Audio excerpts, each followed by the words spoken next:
Dante's Inferno, the Divine Comedy, a journey through the mind, the soul, and the afterlife. What if I told you that heaven, hell, and purgatory aren't just places, but reflections of your own mind? Dante's Divine Comedy isn't just a religious poem. It's a roadmap through the darkest parts of the soul, the illusions of ego, and the climb towards spiritual freedom. Written over 700 years ago, this journey still speaks to the chaos of our modern world. So ask yourself, if you were to walk through hell today, what sins would be waiting for you there? In the middle of the journey of our life, I found myself within a dark forest, for the straight way had been lost. These are the first words of the Divine Comedy by Dante Alighieri, words that echo today with just as much power, if not more. Because no matter who you are at some point in life, you'll wake up lost, afraid, unsure of who you are and where you're going. Dante knew this. That's why his journey into hell, through purgatory, and up to paradise isn't just a religious epic. It's not just medieval theology. It's a map of the human soul, a psychological odyssey, a spiritual GPS for anyone who's ever felt broken. This isn't about heaven and hell out there. This is about heaven and hell inside you. In this video, we'll walk through Dante's Divine Comedy like it's a story written for us today. We'll break down Inferno, Purgatorio, and Paradiso, not as places you go after death, but as realms of the human experience. Inferno is depression, addiction, guilt, and regret. Purgatorio is growth, change, and redemption. Paradiso is clarity, wisdom, and peace. Dante didn't just write a poem, he wrote a survival guide for the soul. So settle in, turn off the outside noise. We're about to take a journey that could change how you see your own inner world. Stay until the end as we reveal detailed explanations covering all chapters of Dante's Divine Comedy. Let's begin. Chapter 1. Who was Dante, and why does this matter? Dante Alighieri was born in Florence. He wasn't just a poet, he was a philosopher, politician, and spiritual thinker. He lived in a time of chaos, wars, corruption, and religious decay. Florence was torn apart by political factions, and Dante found himself exiled from his beloved city, never to return. This exile broke him. He lost his home, his power, his security, and the love of his life, Beatrice, had died years before. He had nothing left. That's when he began to write the Divine Comedy. But why call it a comedy? In the medieval sense, a comedy simply meant a story that starts in darkness and ends in light. And Dante's journey starts in a forest of despair and ends in the eternal light of God. The Divine Comedy was revolutionary for one simple reason. Dante wrote it in the language of the people. Dante wanted everyone, not just scholars or priests, to understand this journey, because it wasn't just his story, it was everyone's. What's incredible is that this 14,000-line poem is not just literature, it's philosophy, theology, psychology, and personal healing all in one. He mapped out hell not just as punishment, but as a reflection of the soul's choices. He built a mountain of redemption for those who want to change, and he painted paradise not as a reward, but as a state of divine alignment and peace. Dante's journey is a symbol of every person's inner battle. He used characters from mythology, the Bible, Roman history, and real-life people from his own time to illustrate moral and psychological truths. Every demon, every soul, every angel represents a part of us. So now that you know who Dante was, let's step into the first act of the journey, the most famous one. Let's enter Inferno. Chapter 2. Inferno, Descent into the Self. Abandon all hope, ye who enter here. These are the words carved above the gates of hell. But what if hell wasn't a place beneath the earth, filled with fire and pitchforks? What if hell was already inside you? What if the Inferno was your own subconscious? Dante's Inferno is the most famous section of the Divine Comedy because it speaks directly to the part of us we tries to hide. The broken, the bitter, the sinful, the shameful. And instead of turning away from it, Dante walks straight in. And here's the thing, the further down he goes, the colder it gets. Because this isn't hell as fire and chaos, it's hell as isolation, frozen regret and emotional death. Lost in the dark forest, the opening metaphor. Before Dante enters hell, he wakes up in a dark forest. He doesn't know how he got there. All he knows is he's lost. Spiritually, morally, emotionally. He's lost the straight path. That's the moment you hit rock bottom in life. You've been lying to yourself. You've been avoiding pain. You've been seduced by distractions, addictions, and illusions. And then, you wake up. Alone. That's the dark forest. Dante tries to climb a hill, a symbol of ascending to truth or God. But three beasts block him. A leopard, representing lust and deceit.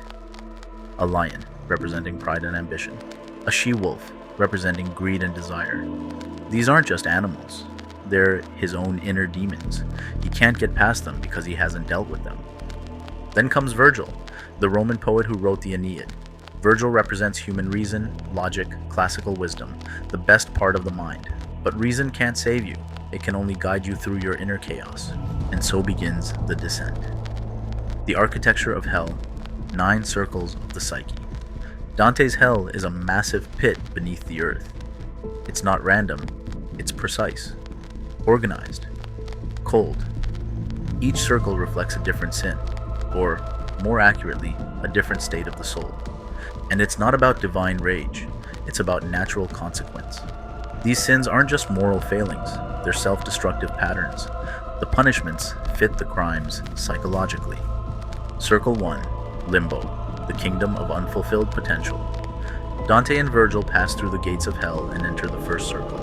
There's no fire here, no screaming, no grotesque punishments, just a heavy silence, a sorrow without violence, and a kind of stillness that feels almost noble, but deeply hollow.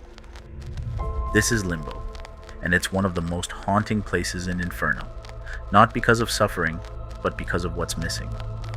These souls are not tormented, they're not evil, they are the unbaptized, the virtuous pagans, the intellectually brilliant who lived before Christ or outside the Christian faith, according to Dante's theology. But spiritually, emotionally, symbolically, Limbo is the domain of the unfulfilled mind, the morally upright who never awakened spiritually, the brilliant thinkers who knew many things, but not the deepest thing. Who lives in Limbo? Dante walks through Limbo and sees towering figures of history: Homer, Socrates, Plato, Aristotle, Julius Caesar, Cicero, Hippocrates. These are not villains, these are the titans of human thought, but they live in a sort of eternal dusk. No pain, no joy, no flame, only shadows. They were great, but their greatness didn't pierce the veil. They saw far, but not far enough. Limbo as a state of the modern soul. Now let's update this idea. Forget theology for a moment. Limbo is not about lack of baptism. It's about lack of spiritual ignition. It's about the soul that stops at the intellect and never descends into the heart. They longed for something they could not name, and they settled for understanding instead. In a modern context, Limbo is the rational skeptic who's read all the books, watched all the TED Talks, mastered analysis, but still feels empty. It's the scientist who can split the atom but hasn't faced his own shadow. The entrepreneur who builds empires but avoids inner silence. The spiritually numb intellectual, living in their head, trapped in concepts, disconnected from wonder, awe, or faith. These people don't scream, they don't rage, they don't fall apart, they drift, in a fog of cleverness and quiet regret. The pain of Limbo, not torment, but separation. The souls in Limbo are not damned out of cruelty. They are separated, and they know it. That's the real pain here. They can see the light, but they can't touch it. They can speak about love, but they never felt it in the divine sense. They know truth exists, but it remains just out of reach. They are like people who can describe fire in detail, but have never stood in its warmth.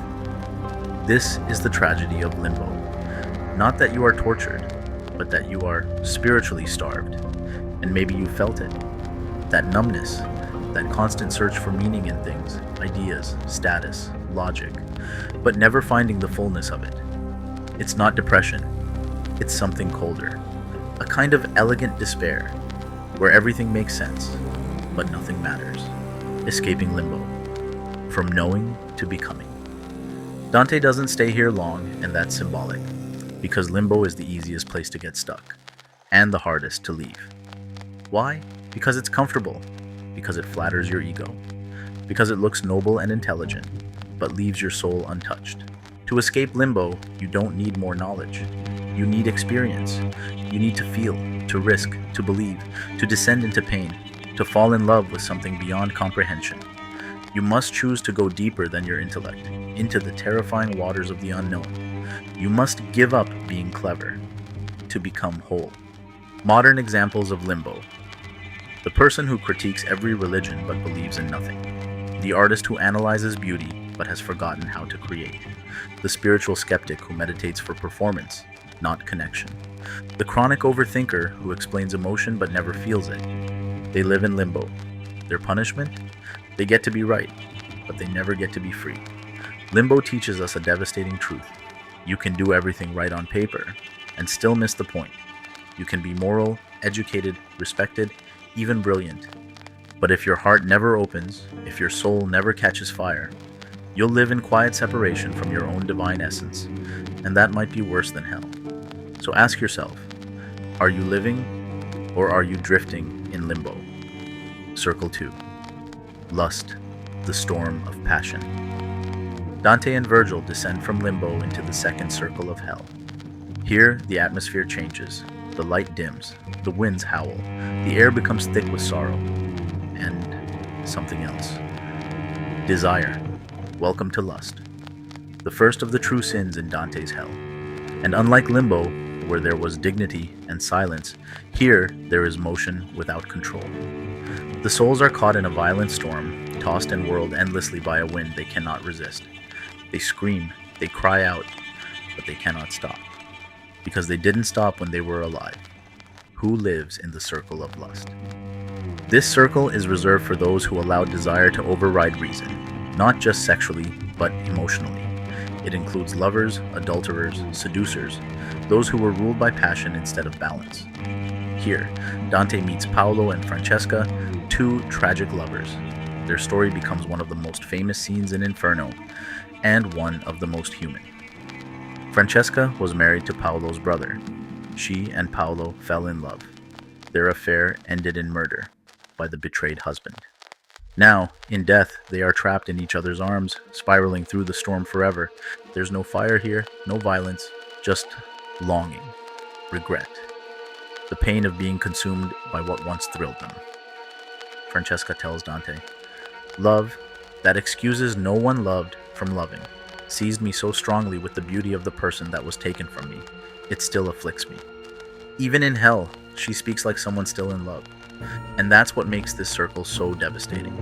It's not full of monsters, it's full of people who loved wrongly, but deeply.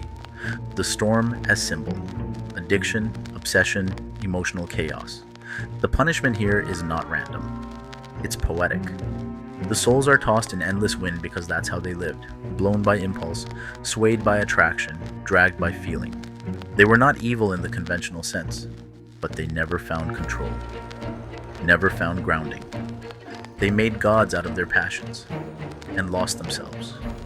In modern terms, this is the person who jumps from relationship to relationship, terrified of being alone.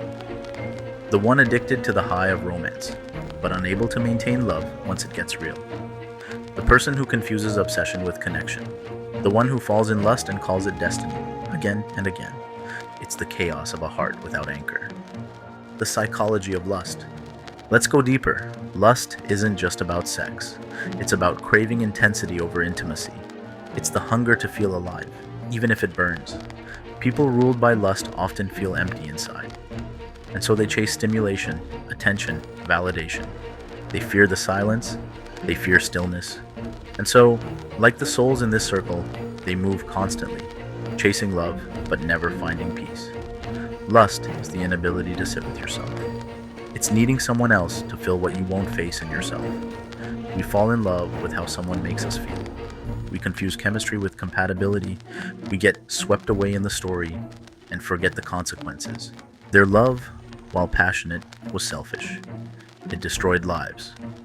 And yet, it felt real. It felt good. It felt like love. That's what makes lust so dangerous. It looks like love.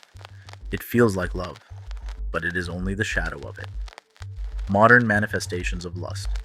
Today, the storm hasn't changed, it's just digital. The endless swipe of dating apps, the quick hit of pornography, the emotional roller coaster of toxic relationships, the addiction to attention, to drama, to being wanted. These are modern windstorms, and we're still caught in them. Our culture tells us, follow your heart.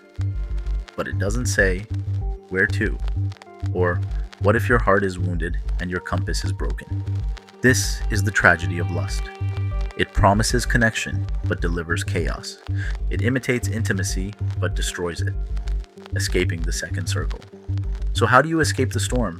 Not by repressing your desire, not by shame, but by refining it. Desire isn't the enemy, but desire without direction becomes destruction.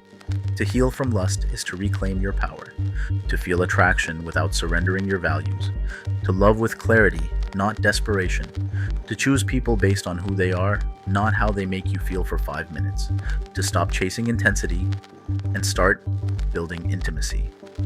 Final reflection, from storm to stillness. The souls in this circle will whirl and sway forever, because they never learn to anchor themselves in something deeper than feeling. Let that be your warning and your invitation. You are not your cravings. You are not your loneliness. You are not your last mistake. You can still choose differently. You can still move from passion to purpose, from obsession to devotion, from the storm to the stillness. Lust is not love, but it can be the first painful step toward finding it. Circle 3. Gluttony, the addiction to numbness. In life, they made their bellies their gods. The windstorm of lust begins to fade as Dante and Virgil descend into the third circle of hell. But the silence isn't comforting. The air is heavier now. The sky is darker. And what Dante finds here isn't fire or rage. It's filth. Cold rain pours down eternally, mixed with hail and black sludge. The ground is thick with stinking mud. And buried in it, wallowing, howling, rolling in the muck, are the souls of the gluttons. Oversized, animalistic, crawling on their stomachs like beasts. Their punishment is not sharp. It's slow, sticky, endless. This is the circle of gluttony. But make no mistake, this isn't just about food. This is about overconsumption as avoidance. This is about filling yourself to avoid feeling yourself. Who are the gluttons? Dante's gluttons are people who live for nothing more than the next indulgence. Their purpose was pleasure. Their identity was appetite. They consumed without gratitude, restraint, or reflection. And now, in death, they are consumed. Not by fire, but by emptiness. They lie in a thick, disgusting slush, the physical manifestation of what they gave their lives to. Dante describes them not with rage, but with pity. Because gluttony, in the end, is not about sin, it's about sorrow. Gluttony as a psychological state. Let's update the metaphor. Gluttony is about using external comfort to distract from internal discomfort. It's not just about overeating, it's about numbing.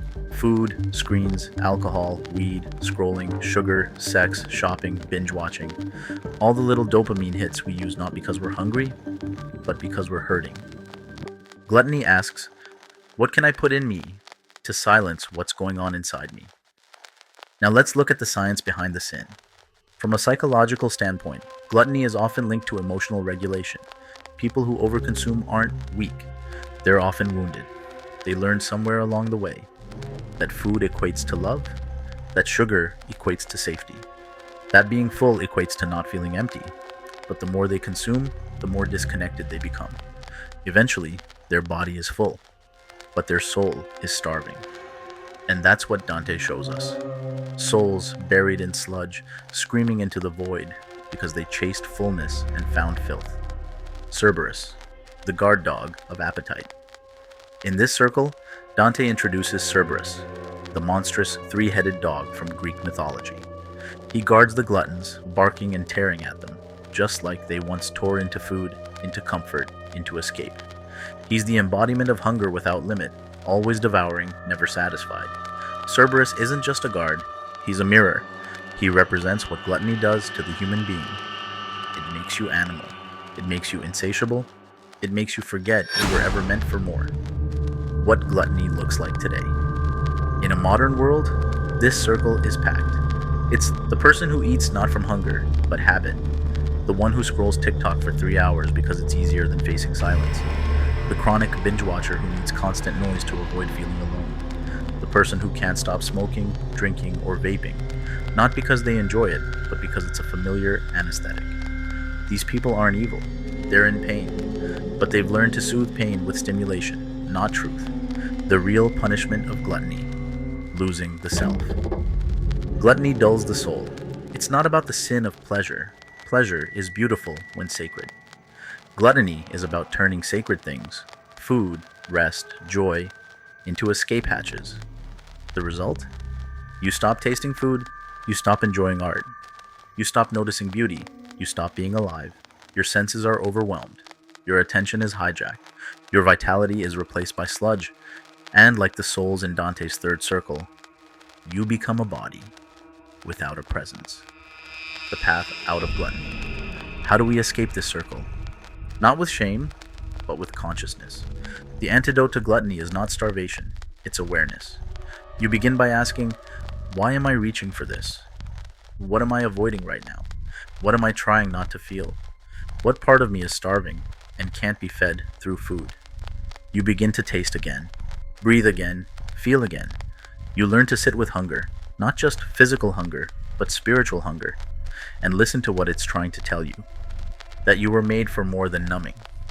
That your soul is not a garbage bin. That discomfort is not a death sentence. It's a signal. Final reflection on the full soul. Dante leaves this circle with a clear message. The people here tried to fill themselves and ended up buried in what they consumed. The world tells you, you are what you eat. Dante tells you, you become what you chase. So chase something worthy. Fill yourself with truth. Feed your spirit, not your shame. And if you're stuck in the sludge, keep walking. Because beyond gluttony, there's clarity. Circle 4. Greed. The weight of want.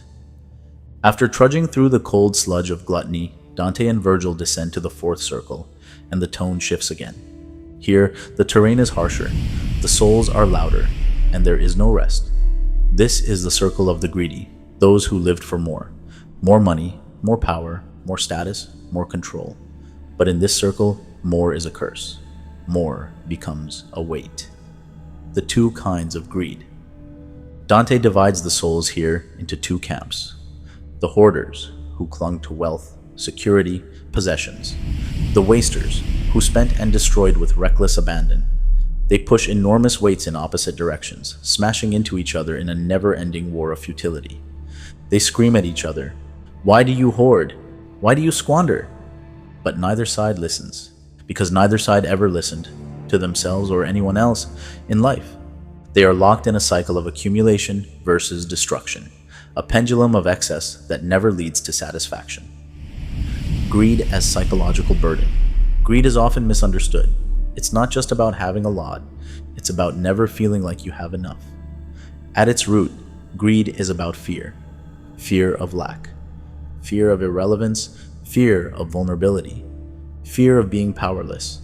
So we accumulate money, status, stuff, degrees, followers, all in a desperate attempt to prove, I am enough. But greed never delivers what it promises. It feeds the ego while starving the soul. The punishment. Eternal struggle with heavy weights. The symbolism here is brilliant. The greedy are punished by pushing massive boulders, not as torture from above, but as the natural consequence of their desires.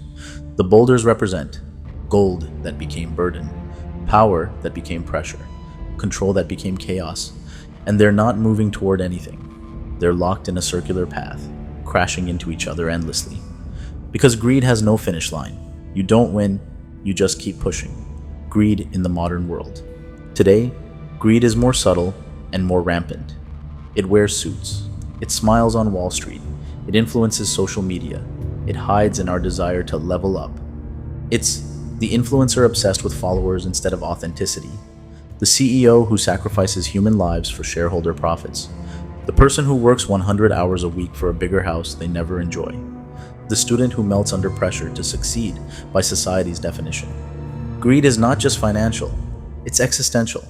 It's the belief that your worth equals your productivity, your bank balance, or your social proof. And it's destroying people quietly, with applause.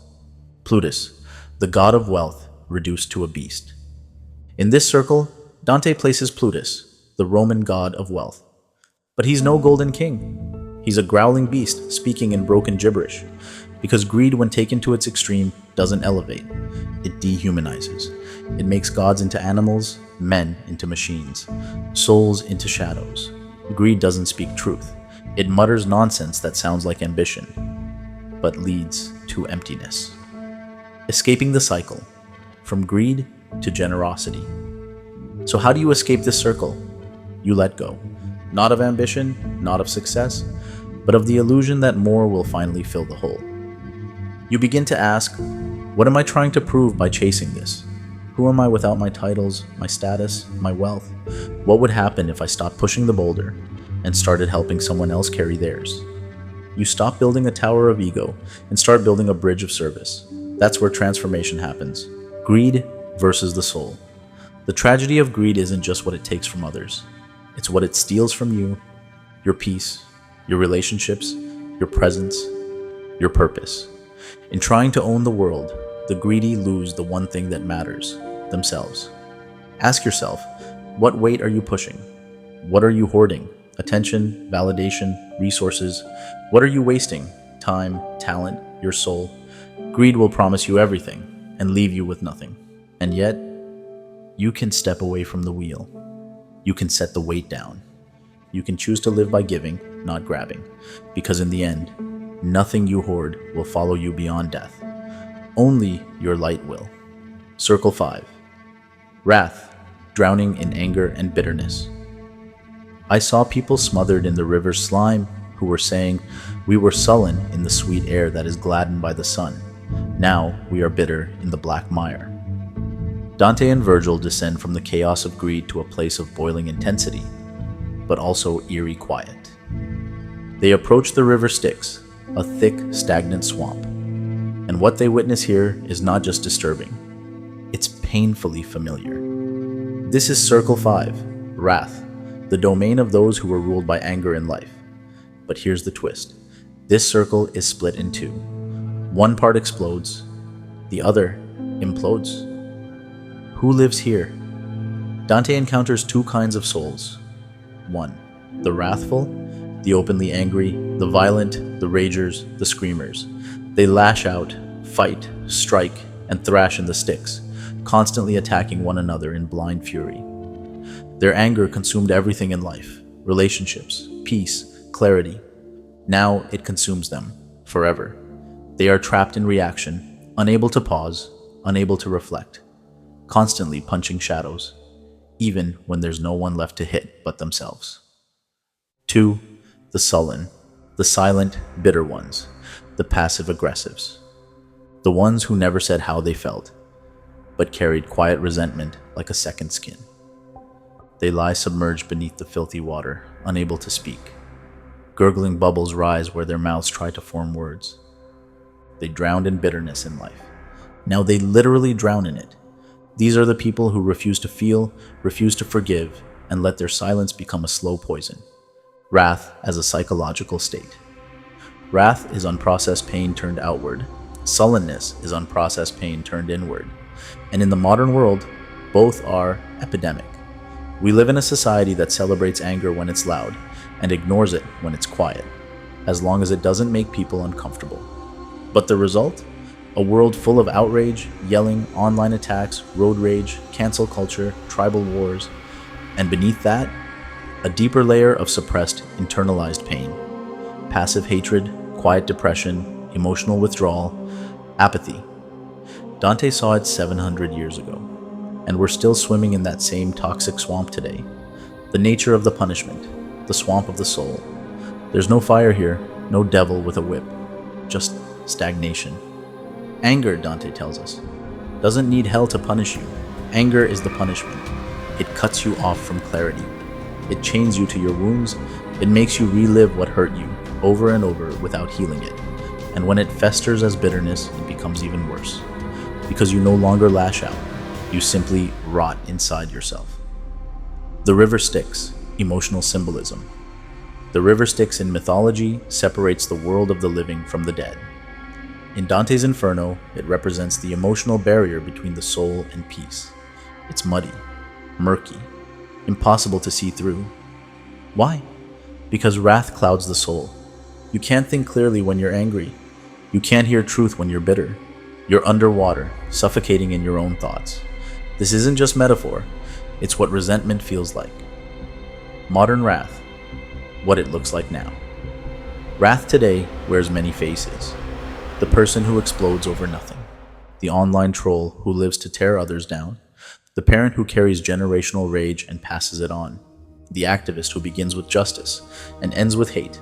The quiet employee who hates the world but smiles through it. The partner who hasn't said, "I'm hurt," in years. And what do they all have in common? They're stuck, just like the souls in the Styx. They can't move forward, because the weight of what they refuse to process holds them down like wet cement.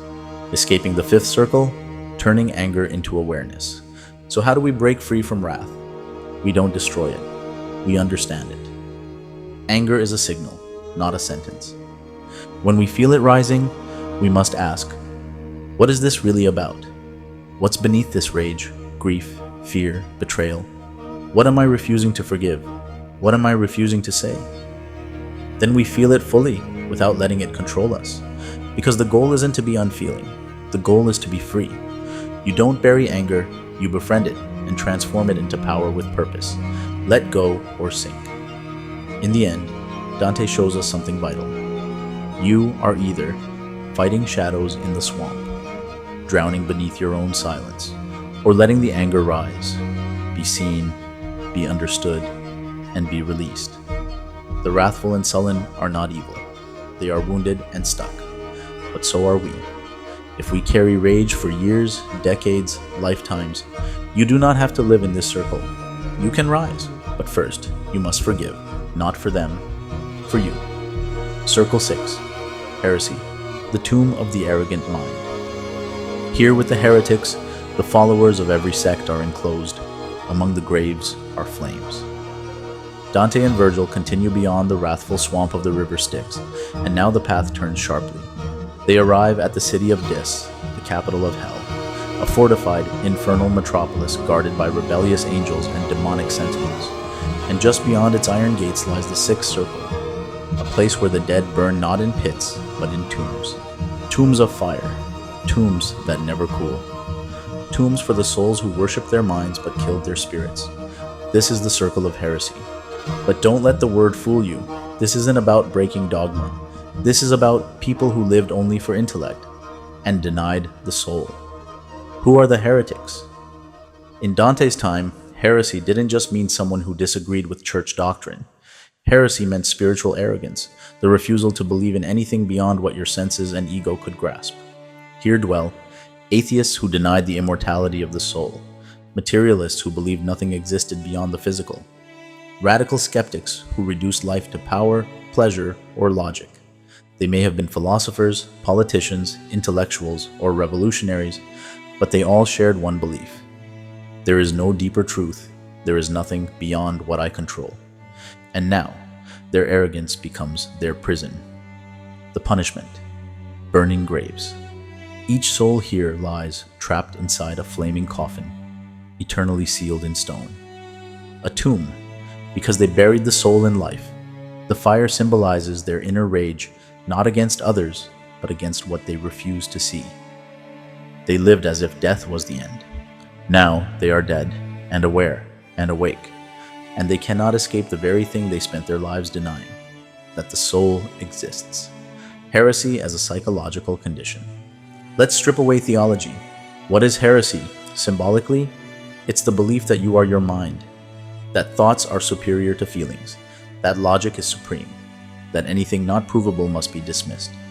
In modern terms, heresy is the intellectual who scoffs at faith, love, or intuition, the nihilist who says nothing matters, the rationalist who never cries, the cynic who thinks awe is weakness, the modern materialist who reduces consciousness to chemicals and dismisses mystery. They have answers, but no meaning. They have arguments, but no peace. And beneath their cleverness, is often fear. When reason becomes a cage. Reason is not evil. In fact, Dante reveres it. Virgil himself is the personification of reason. But reason has a limit. If you lean on it too hard, if you use it to deny the soul's whisper, the mind becomes a tomb. Because reason can't explain love. Reason can't measure wonder. Reason can't solve death. Reason can't replace faith, not blind belief, but the courage to trust the unknown. When you believe only what you can prove, you live a life without mystery, without surrender, without reverence, and eventually, without light. The heretics today. This circle is more populated than ever. It's full of intellectual narcissists who confuse knowledge with wisdom, influencers who mock faith for clout, scientists who dismiss subjective experience as delusion, people who worship logic and ridicule intuition, those who say God is dead but are spiritually starving. They live in mansions of thought but sleep in tombs of flame, not because they're wrong, but because they are cut off from the soul, escaping the tomb. So what's the way out? Surrender, not to a church, not to dogma, but to the truth that not everything valuable can be seen, touched, or quantified. You begin to ask, what do I feel beneath the surface of thought? What beauty can't be explained but moves me to tears? What part of me longs for something higher, deeper, truer? Have I built a prison out of certainty? You stop treating faith as foolishness and begin to see it as courage. The courage to trust the unseen, to believe in more than survival, to reconnect with the eternal. Don't let your mind bury your soul. The heretics in Dante's hell were not evil men. They were proud, certain, impressive, but they forgot the soul. And so in death, they are shown what they missed. Ask yourself, have you buried something sacred to feel safe? Have you rejected wonder for control? Have you built a tomb out of intellect? If so, knock, because even tombs have doors, and on the other side of pride is peace. Circle 7. Violence, the destruction of self, others, and the divine. Violence can be against three things: against one's neighbor, against oneself, or against God. After passing the burning tombs of the heretics, Dante and Virgil descend into a darker, more brutal landscape. Here the suffering becomes more physical, more raw, more fragmented. This is Circle 7, violence, a world of blood, fire, trees that bleed, and rain that burns. But this isn't just about murder or war. Dante expands violence into three levels, three distinct targets: violence against others, violence against oneself, violence against God, nature, and order. Each level shows us how destruction, in any form, rips the soul away from alignment, leaving it fractured, enraged, or ruined. Structure of circle. 7. 3 rings of ruin. Dante divides this circle into 3 distinct rings, each punishing a different direction of violence, and each one reveals how violence is not just physical, but deeply spiritual. 1 outer ring, violence against others, murderers, tyrants, warlords. These souls are submerged in a boiling river of blood, the phlegethon. They spent their lives spilling blood. Now they drown in it. The river is patrolled by centaurs, mythic half-human, half-horse beasts who shoot arrows at any soul trying to rise too high. These are souls who chose power over mercy, force over compassion. Their legacy was pain. Now their eternity is the consequence of that pain. Modern parallels: genocidal leaders, abusers, gang lords, domestic abusers, and anyone who made violence their currency of control. Symbolism: you become trapped in the very blood you caused to flow. Middle ring, violence against self. Suicides, self-harm, reckless self-destruction. This is one of the most haunting and heartbreaking parts of Dante's Inferno. Here, the souls of those who died by suicide do not have human form. They are transformed into twisted, thorny trees. When Dante breaks a branch from one, it bleeds, and the tree screams in agony.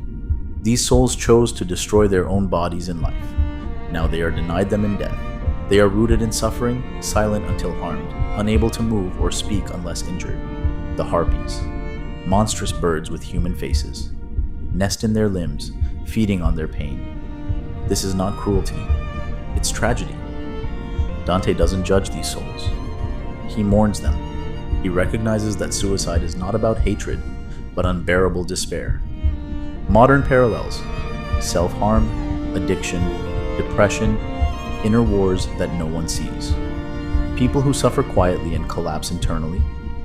Symbolism: the soul that turns inward to destroy itself becomes trapped inside its own wounded silence. 3. Inner ring: violence against God, nature, and art. Blasphemers, sodomites, usurers. This level is a burning desert, with fiery rain falling from the sky. Each type of sinner has a distinct posture of suffering. Blasphemers: those who cursed God. Lie, face up, exposed to the sky they defied. Sodomites: in Dante's terms, those who defied natural order through misuse of sexuality. Run endlessly beneath the flames. Usurers: those who twisted art and nature for profit. Hunch beneath weighted purses with family crests. All are being scorched because they scorch the sacred. Dante believed that God, nature, and art are reflections of the same divine source. To distort them is to declare war on harmony itself. But again, it's not about divine vengeance, it's about spiritual disorder. Modern parallels: those who deface beauty for profit, those who abuse sacred traditions, those who create for greed, not truth, those who rebel not out of love, but from ego. Symbolism: the soul that mocks what is sacred ends up burned by its own pride. Violence as a breakdown of the soul. Dante's insight is extraordinary. He shows that violence is not just aggression, it is a rupture. The violent man sees others as obstacles. The suicidal soul sees the self as the enemy. The heretic sees God and beauty as meaningless. In every case, the soul becomes fractured, separated from love, purpose, and order. Violence isn't just an act. It's a belief that nothing is sacred. Why? The circle of violence still matters today. We live in a world addicted to subtle violence, words used to destroy rather than heal, self-loathing disguised as humor, emotional neglect, abandonment of the inner child, public shaming for pleasure, artistic expression twisted for shock or money. This circle isn't just about crime or war, it's about what happens when the soul gives up on reverence for life, others, or itself. The way out: choosing sacredness over destruction. So how do we climb out of this circle? We begin by remembering what is sacred. Every person has a soul. Your body is not a mistake. Nature is not here for plunder. Art is not just a product. God, or truth, is not just an idea. We must stop hating what we don't understand and start honoring what we cannot explain. Healing violence means reclaiming softness without shame, defending without attacking, feeling anger without becoming it, facing pain without passing it on. Final reflection: violence is forgetting. Violence, in any form, is the soul's forgetting of its own light. The murderer forgot others were sacred. The suicide forgot they were worthy. The blasphemer forgot the world was made with love. But remembering is still possible.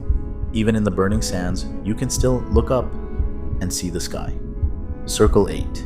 Fraud, the theater of deception. All malice has injustice as its end, and every such end harms another through fraud or through force. But since fraud is the vice of man alone, it angers God more. Dante and Virgil descend deeper now, past the circles of raw emotion, bodily sin, and self-destruction, into something colder, more calculating. This is Circle 8, the circle of fraud. And it is the most complex and horrifying landscape yet. Because while violence is loud and obvious, fraud is subtle. It smiles, it flatters, it wears a mask. Fraud is the sin of the mind turned inward, of intelligence used to manipulate, distort, seduce, and betray. This is where the soul becomes the actor, putting on a show while secretly feeding on others. The structure of Circle 8, the 10 mele bulge. Circle 8 is not a single pit, but a vast stone chasm broken into 10 concentric ditches, called the mele bulge, meaning evil pockets. Each ditch punishes a different category of fraud, a specific way the soul has violated trust, twisted truth, or used knowledge as a weapon. Let's walk through each and uncover the modern soul behind every mask. Bolgia 1. The seducers and pimps. Punishment: whipped endlessly by horned demons. They use charm and desire to control others. They made people feel seen, wanted, chosen, only to exploit them. Modern parallels: manipulative dating coaches, emotional predators, narcissists who lure lovers with fake intimacy. Love without honesty becomes control. Seduction without truth is slavery. Bolgia. 2. The flatterers. Punishment: immersed in human excrement. They spoke sweet lies to gain power, approval, or influence. They inflated egos, manipulated the truth, sold poison wrapped in compliments. Modern parallels: fake influencers, opportunistic yes men, superficial gurus who say what you want to hear, not what you need. Symbolism: they spewed verbal waste, now they drown in it. Bolgia. 3. The simoniacs, sellers of church offices. Punishment: buried headfirst in rock with flames licking their feet. They sold sacred things, turning religion into commerce, salvation into product. Modern parallels: spiritual scammers, prosperity gospel preachers, those who sell faith for money. They reversed sacred order, now they are literally inverted. Bolgia. 4. The diviners and false prophets. Punishment: their heads are twisted backward. They walk forward while looking behind. They claim to see the future and misled countless souls. Now, they can never look ahead again. Modern parallels: charlatans who use spirituality to manipulate, fear-mongering prophets, false visionaries. Symbolism: they distorted truth. Now, their perception is distorted forever. Bolgia. 5. The corrupt politicians, grafters. Punishment: boiled in sticky black pitch, pulled under by demons with hooks. These are the ones who abuse power for profit. They made deals in the dark, smiled in public, and sold their conscience for comfort. Modern parallels: corrupt officials, lobbyists who sacrifice lives for money, corporate fraudsters. Symbolism: their deals were sticky, now they drown in the very tar they spread. Bolgia. 6. The hypocrites. Punishment: walk in heavy cloaks of gold that are lined with lead. On the outside, beauty, morality, purity. On the inside, rot, heaviness, contradiction. Modern parallels: public figures who preach virtue but live in vice. Leaders who weaponize morality to hide their secrets. Symbolism: they dress their lies in gold. Now they are crushed by the weight of that disguise. Bolgia. 7. The thieves. Punishment: chased, bitten, and transformed into serpents. These souls stole not just things, but identities, boundaries, security. Now, they lose their own form, constantly shifting, never stable, never whole. Modern parallels: hackers, scammers, emotional manipulators, identity thieves, those who gaslight or psychologically invade others. Symbolism: they violated boundaries, now they have none. Bolgia. 8. The fraudulent counselors.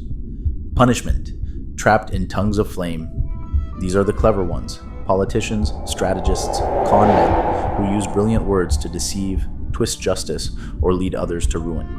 Famous soul here: Ulysses, Odysseus, punished not for war, but for manipulation cloaked in intelligence. Modern parallels: media, spin doctors, corrupt lawyers, charismatic leaders who bend truth for agendas. Symbolism: their words burned others, now they are burned by their own fire. Bolgia. 9. The sowers of discord. Punishment: mutilated by demons with swords, bodies split, cut, dismembered. These are the dividers, those who created conflict in religion, politics, family, and society.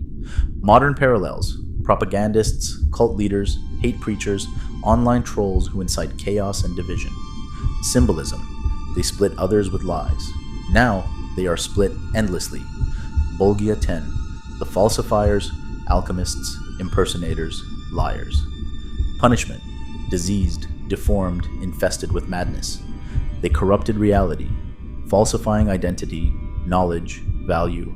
They created illusions, and now they exist in decay. Modern parallels: deepfake artists, disinformation spreaders, fake experts, scammers who distort reality itself. Symbolism: they poison truth. Now they rot from the inside.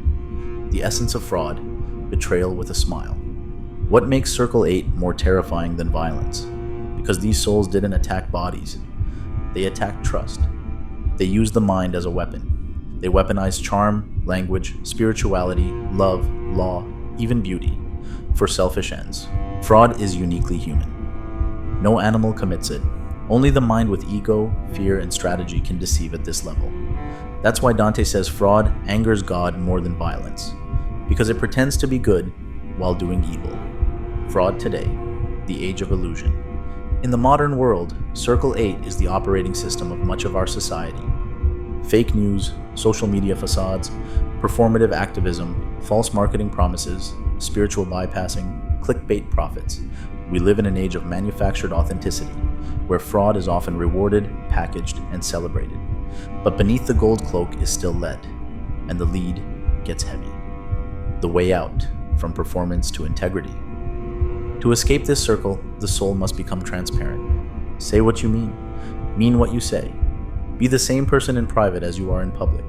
Stop trying to appear holy, start trying to be whole.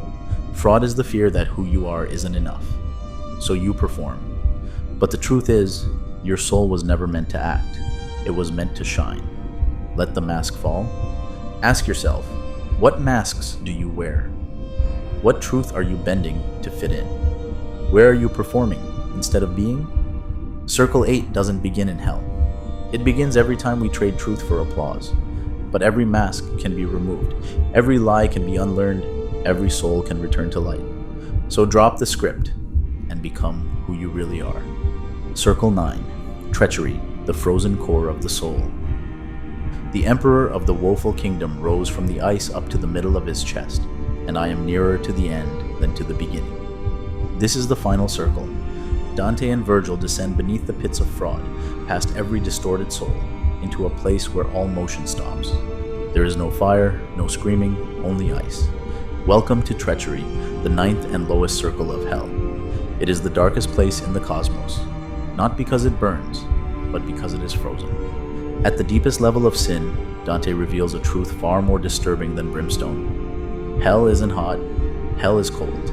Cold like betrayal. Why ice? Because betrayal is the coldest thing a human being can do.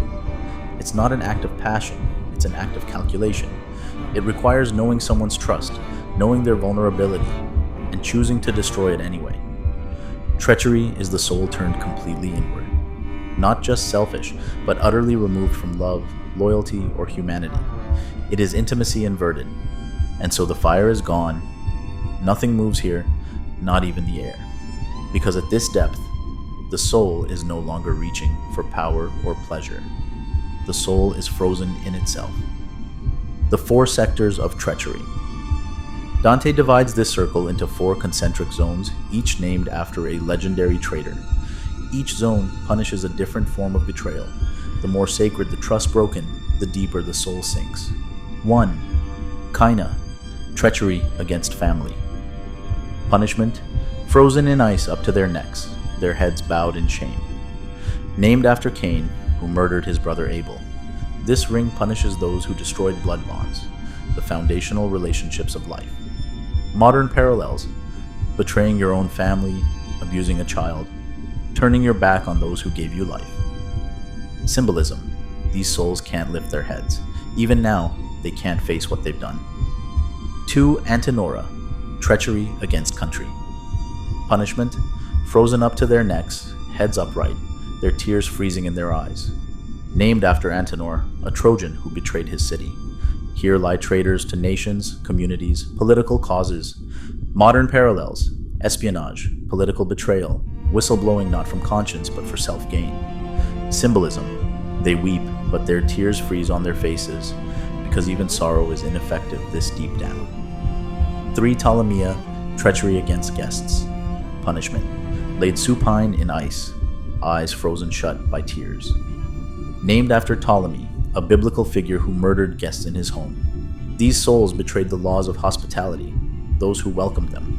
Modern parallels, abusing trust in intimate relationships, betraying those who offered shelter, care, or friendship. Symbolism, their eyes are frozen. They refuse to see their victims' pain in life. Now they are blind to their own fate. 4. Judeca, treachery against benefactors and lords. Punishment, completely encased in ice, contorted and silent. Named after Judas Iscariot, who betrayed Jesus with a kiss. This is the deepest level of hell, reserved for those who betrayed the highest trust imaginable, loyalty to the one who gave them everything. Modern parallels: ultimate betrayal of mentors, leaders, saviors, betraying someone who trusted you without question. Symbolism: these souls are completely still, no movement, no speech, no light. They are not punished, they are simply absent from love. At the center, Satan himself. And at the very bottom, frozen from the waist down in the ice, is Lucifer, the fallen angel, the traitor of heaven. But Dante does something shocking. Satan is not surrounded by fire. He is not on a throne. He is broken, bound, silent, weeping. His massive wings flap endlessly. But instead of lifting him, they create the freezing winds that trap him further in the ice. He has 3 faces, and in each mouth he chews a traitor eternally: Judas Iscariot, who betrayed Christ; Brutus and Cassius, who betrayed Julius Caesar. These are not just political figures, they are symbols of the betrayal of light, law, and love. And Satan? He is not a ruler here, he is a prisoner. Not because God chained him, but because his own pride froze him. The psychology of treachery. Treachery is not just deception.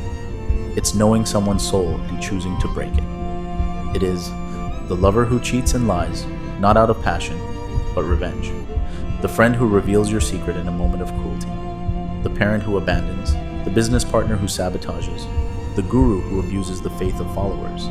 What makes betrayal so devastating is its precision. The traitor knows exactly where to strike. Why? Treachery is the lowest sin. Dante saves this for last because love is the structure of the universe. When you betray it deliberately, coldly, with calculation. You deny the very fabric of reality, and you don't need flames for that. Just silence, stillness, frozen regret. Treachery is the soul's final suicide. It says, "I would rather rule in isolation than serve in love." And it ends in ice. Can the frozen soul be freed?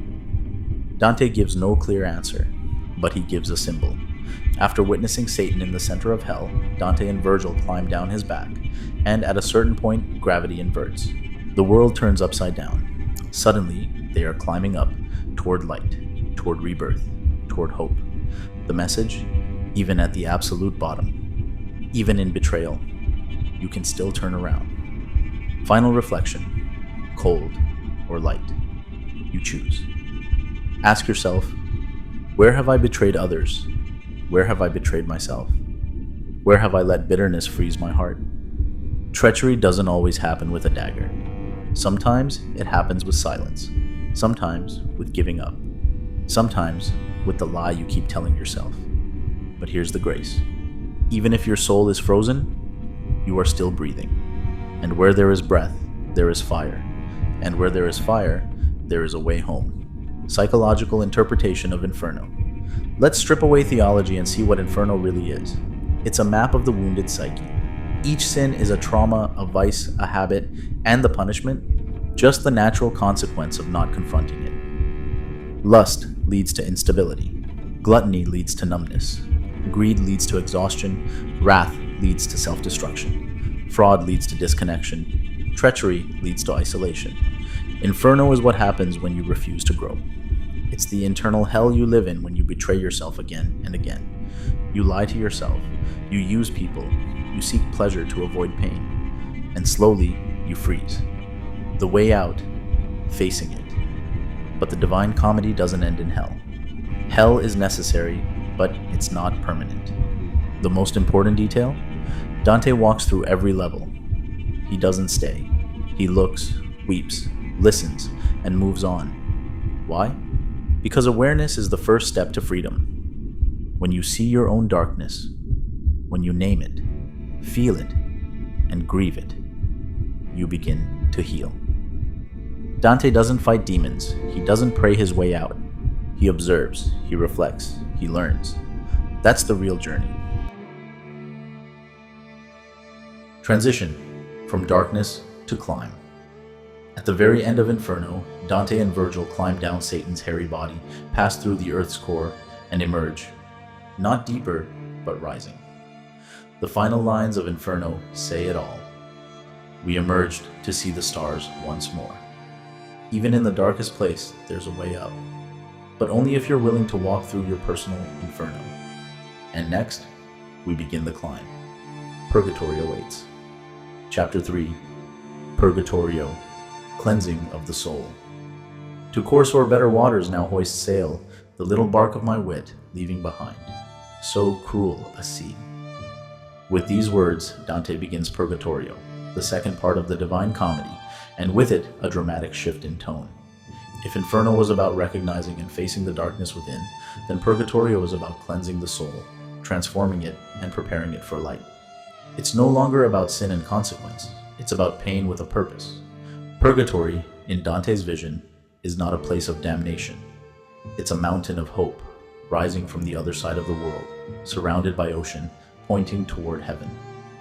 If hell was the descent into the subconscious, Purgatory is the ascent through self-awareness, self-mastery, and spiritual discipline. What is purgatory? In medieval Catholic theology, purgatory was seen as a temporary state, a spiritual place where souls not damned but not yet perfect are purified before entering heaven.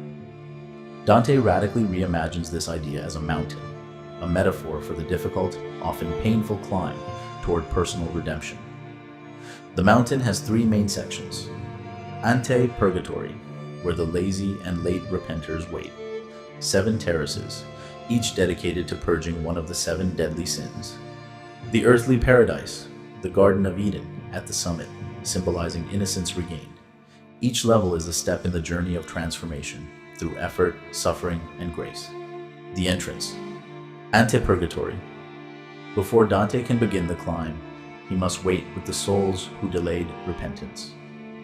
Here we meet souls who died in excommunication, died violently but repented at the last moment, lived carelessly and only remembered God at the end. They wait at the base of the mountain, not because God is punishing them, but because they didn't prioritize growth while alive. They reflect a familiar type, the procrastinator, the person who says, "I'll change someday." In Dante's world, someday comes, but with a long wait. Climbing the 7 terraces, the transformation of the soul. Each of the 7 terraces represents one of the 7 deadly sins, purged in reverse order of severity, from pride, the root, to lust, the least. The souls here are not damned. They are willing participants in their own purification. They suffer, yes, but they understand why. Each terrace starts with a carving of virtue, a vision of a sin, and ends with an angel erasing a letter P from Dante's forehead, the 7 P's symbolizing peccatum, or sin. Let's go through each terrace. Terrace 1, Pride. Punishment. The proud carry massive boulders on their backs, forcing them to bow low. Lesson. Pride lifts the self above others, but here they are brought physically low. They learn humility through weight. Modern version. People addicted to their own image, the influencer obsessed with likes, the CEO who can't admit he's wrong, the spiritual egoist who thinks they're more awakened than others. Virtue being learned, humility, reflection. You must bow before you can rise. Ego is the first wall to tear down. Terrace 2, Envy, punishment. The envious wear cloaks of lead and have their eyes sewn shut with wire. Lesson. Envy is born from constantly comparing yourself to others. Now, they cannot look around. They are forced to turn inward. Modern version. Social media envy, comparison culture, the friend who resents your success but hides it behind a smile. Virtue being learned, kindness and compassion. Reflection. You heal envy not by lowering others, but by lifting your own self-worth. Terrace 3, Wrath. Punishment. Souls walk through a thick, choking smoke, the same smoke that once clouded their judgment. Lesson. Wrath is blinding. It distorts reality. The smoke represents how anger distorts vision. Modern version. Cancel culture rage, road rage, the family member who explodes over small things, virtue being learned, patience and self-control. Reflection. To transcend anger, you must learn to pause, breathe, and see clearly through emotion. Terrace 4, Sloth. Punishment. Souls are constantly running without rest. Lesson. These people delayed doing good. Now, they must move without stopping. Modern version: chronic procrastination, living for comfort, spiritual laziness, virtue being learned, zeal and purposeful action. Reflection: you don't change your life through inspiration. You change it through consistent movement, even when you don't feel like it. Terrace 5: greed and avarice. Punishment: the greedy lie face down on the ground, arms outstretched, as if clinging to the earth. Lesson: these people clung to material things. Now, they're stuck face down, their attachment turned against them. Modern version: corporate greed, obsession with status, never being satisfied, virtue being learned, generosity and detachment. Reflection: wealth isn't evil, but if you define yourself by what you own, you'll eventually lose yourself. Terrace 6: gluttony, punishment. These souls starve while surrounded by luscious fruit they cannot reach. Lesson: they gave into excess. Now, they crave and cannot indulge. Modern version: overconsumption, dopamine addiction, eating or drinking to fill emotional emptiness, virtue being learned, temperance and mindful desire. Reflection: real freedom isn't getting everything you want. It's being content without it. Terrace 7: lust, punishment. The lustful must walk through walls of flame, singing hymns of purity. Lesson: their desires burned out of control. Now they are cleansed in fire. Modern version: addictive relationships, pornography, using others for emotional or physical validation.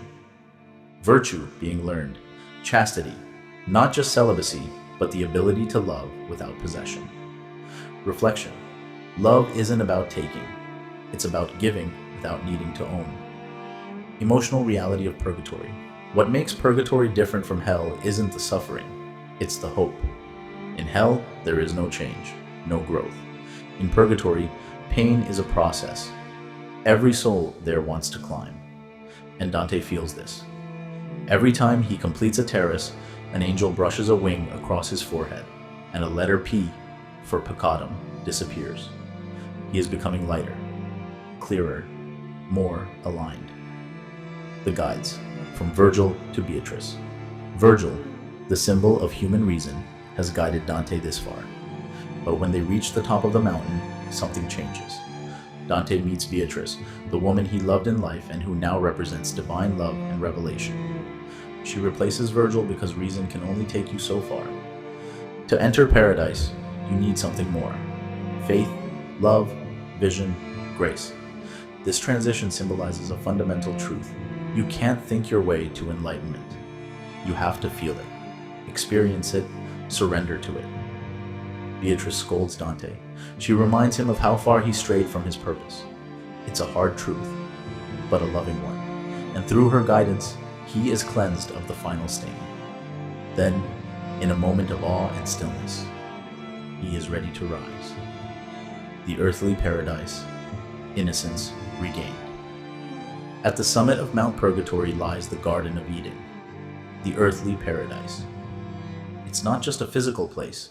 It symbolizes the state of the soul before the fall, before shame, before ego, before fear. Here, Dante witnesses an incredible procession, a symbolic reenactment of salvation history, and experiences a mystical vision. He is spiritually reborn. He no longer carries sin. No more boulders, no more smoke, no more burden. He is finally pure enough to look toward heaven. Purgatorio in our lives. Let's make this real. Purgatory is every moment you choose growth over comfort. It's a going to therapy instead of suppressing your trauma, saying sorry and meaning it, quitting the thing that numbs you, sitting with uncomfortable truth, reading books instead of doom scrolling, meditating through a breakdown, forgiving even when it hurts. It's hard, it burns, it's lonely, but you keep climbing because something in you knows the top is worth it. Chapter 4. Paradiso, the awakened mind. The glory of him who moves all things, penetrates the universe and shines, in one part more and in another less. Dante has climbed the mountain of purgation. He has faced his sins, confronted his pride, purged his desires, and stood in the Garden of Eden, reborn. Now, With the soul clean and the heart open, the final stage begins. He is ready for Paradiso, not merely a place of reward, but of ultimate truth, harmony, and unity. But here's the twist. Paradiso is not easy. It's not paradise as we imagine it. It's not about golden clouds and singing angels. It's about understanding what is real, the truth so bright, so eternal, so massive that language begins to break down. Even Dante, the master of poetic imagery, confesses that what he sees can't be fully described. The structure of heaven. Paradiso is structured around the Ptolemaic universe, a model of the cosmos from Dante's time, where Earth is at the center and everything else revolves around it. There are 9 celestial spheres, each one reflecting a deeper layer of understanding and love. But they're not locations. They are states of consciousness, levels of spiritual realization. Here, souls are not placed in heaven as reward. They're placed where their capacity to reflect divine light is strongest. In heaven, every soul is perfectly happy, even if others receive more light, because no one envies the other. This is key. Paradise is the death of comparison. It's not hierarchy, it's harmony. Every soul is where it's meant to be, and fully, totally fulfilled. Beatrice, the divine guide. Unlike Virgil, who guided Dante through reason, Beatrice guides him through love and divine wisdom. She is not just a person, she is a symbol of grace, beauty, and truth. Her eyes radiate the eternal, her words pierce illusion. With Beatrice, Dante ascends, not by walking, but by the speed of thought and grace. This shows a shift. We are no longer climbing or laboring. We are being elevated by love itself. The 9 celestial spheres, stages of enlightenment. Each sphere reflects a certain virtue or lesson, mirrored in the souls who appear there. Let's break them down. Sphere 1. The moon, the inconstant. Souls who made vows to God but broke them due to external pressure. Lesson. Human frailty and the will. These are not lesser souls. They are those who love the good but lack the full strength of will to pursue it completely. Modern version. People who want to change, grow, or serve others, but are held back by fear, doubt, or external control. Dante learns, even weakness can be transformed by love, but true freedom begins with inner integrity. Sphere 2. Mercury, the ambitious. Souls who did good for the sake of earthly fame and recognition. Lesson, purity of intention. Their deeds were just, but their motives were mixed. Their light shines, but not as brightly as those who acted only for truth and love. Modern version, the philanthropist who wants praise, the spiritual influencer who's addicted to validation, the preacher who seeks applause. This sphere reveals ego can hide even in good deeds. Sphere 3, Venus, the lovers, souls who love deeply but with imperfect balance, swayed at times by passion. Lesson, ordered love. These are people who embrace love, but didn't always guide it with reason. Yet, they are here, not condemned, because love was their driving force. Modern version, the person who loved too recklessly or gave too much or made mistakes in passion, but ultimately sought connection. Dante learns, love, even imperfect, is sacred when it moves us toward the divine. Sphere 4. The sun, the wise. This is a dazzling sphere filled with radiant theologians and philosophers, Thomas Aquinas, Bonaventure, and more. They don't argue, they don't debate. They circle each other in unity, dancing in praise. Lesson, wisdom in service of truth. Modern version, when your intellect aligns with your heart, when your knowledge serves love and clarity, not superiority. Dante learns true wisdom doesn't divide, it unites. Sphere 5, Mars, the warriors of faith. Here are the martyrs, the holy soldiers, the courageous souls who fought for justice and truth, even at the cost of their lives. They form the shape of a glowing cross and sing in harmony. Lesson, courage and sacrifice for truth. Modern version, those who fight for human rights, who stand up against oppression, who live with conviction despite consequences. Their joy is in having given everything for a cause greater than themselves. Sphere 6, Jupiter, the just, rulers. Here, justice glows in the form of an eagle, the symbol of divine order and righteous leadership. Lesson: power used for the good of others. The souls here are rulers who governed with fairness, compassion, and divine wisdom. Modern version: ethical leadership, political service without corruption, using influence to uplift rather than exploit. Dante sees that justice is not cold law, but divine order in motion. Sphere 7. Saturn, the contemplatives. This quiet, solemn sphere is filled with monks and hermits who lived in deep prayer and meditation. They speak rarely, their light moves slowly. Lesson: the power of silence and stillness. This is where action gives way to being. It's about pure presence, inward clarity, and union with the eternal. Modern version: the mystic, the monk, the person who sits with themselves and stares into truth. Dante learns stillness isn't escape, it's immersion in eternity. Sphere 8, the fixed stars, the virtues. This is where Dante meets key apostles, Peter, James, John, and is tested in faith, hope, charity. He passes.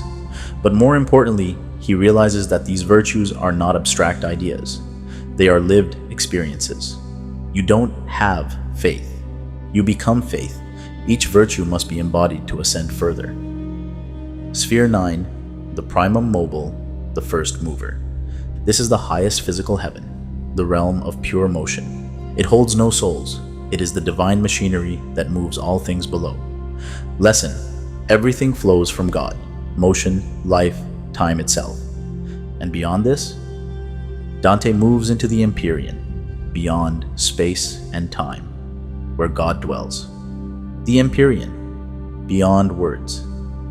In the final moments of Paradiso, Dante sees a great river of light, a rose of souls in eternal bloom, and a sea of divine radiance. Then he sees 3 circles of light, the Holy Trinity. He gazes into the second circle and sees his own face reflected. He realizes God is not some distant king. God is the source of being itself. And to know God is to finally know your true self. The philosophy of Paradiso. Paradiso is not about dogma. It's about alignment with the eternal. Here are its core messages. All creation is a reflection of divine love. Evil is not a rival force. It's simply disordered good. True joy is when your will aligns perfectly with divine will. Comparison, envy, fear, and ego die in the light of truth. Love is not an emotion. It is the energy of the universe. Paradiso in our lives. What does this all mean for us? Paradise is not a place. It's a perspective. It's when your actions, thoughts, and love align with truth. You give without seeking. You understand that no one else's joy diminishes your own. You stop fighting life and start flowing with it. You don't have to die to see God. You just have to remove what blinds you. Paradiso tells us heaven is not above. It's within. And it begins when you finally remember who you are. Chapter 5. What the Divine Comedy means for you. Consider your origin. You were not formed to live like brutes, but to follow virtue and knowledge. We've walked through hell, climbed the mountain of purgatory, and risen through the celestial spheres of heaven. But now comes the most important question. What does it all mean for you? Why should a 14th century poem written by a man in exile, filled with old religious imagery, matter to someone living in today's chaotic, digital, distracted world? The answer is simple: because the Divine Comedy isn't really about death. It's about life. It's about your journey, your mind, your suffering, your healing, your awakening. This isn't just Dante's story, it's our story, told through the symbolic language of the soul. Inferno, recognizing the hell within.